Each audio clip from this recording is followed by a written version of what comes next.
Hello बच्चों। दिया गया प्रश्न कुछ इस प्रकार है।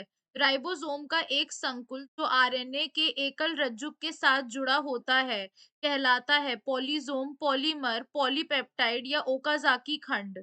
इस प्रश्न की मुख्य अवधारणा है।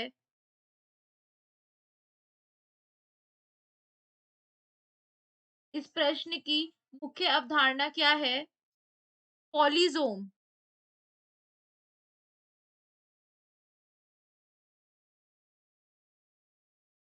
पॉलीसोम क्या होता है?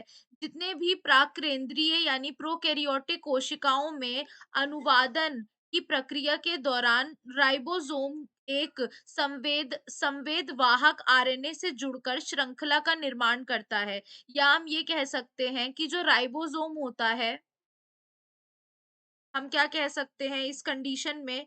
हम ये कह सकते हैं कि जो राइबोसोम होता है,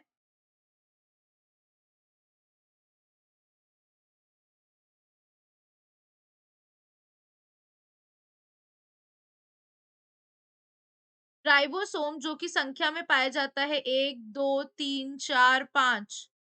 तो जब ये किसके साथ जुड़ता है? एमआरएनए के साथ जुड़ जाता है। एमआरएनए के साथ जुड़ जाता है इसका तो ये क्या बना देता है? पॉलीसोम बना देता है।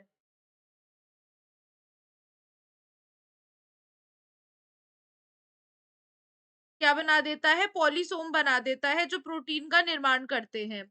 तो यहाँ पर अगर हम देखें कि ये कह रहा है राइबोसोम का एक संकुल, यानी राइबोसोम का संकुल जब आरएनए के साथ जुड़ता है तो उसे हम क्या कहते हैं? उसे हम पॉलीसोम कहते हैं।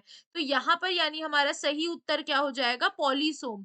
पॉलीमर किसे कहते हैं? जब हम ये कह सकते हैं छोटे-छोटे खंड आपस में मिलकर एक चेन सी बना देते हैं, जैसे ग्लूकोज हो गया, सेल्यूलोज हो गया, तो ये कैसे होते हैं? हमारे पॉलीमर्स में आ जाते हैं।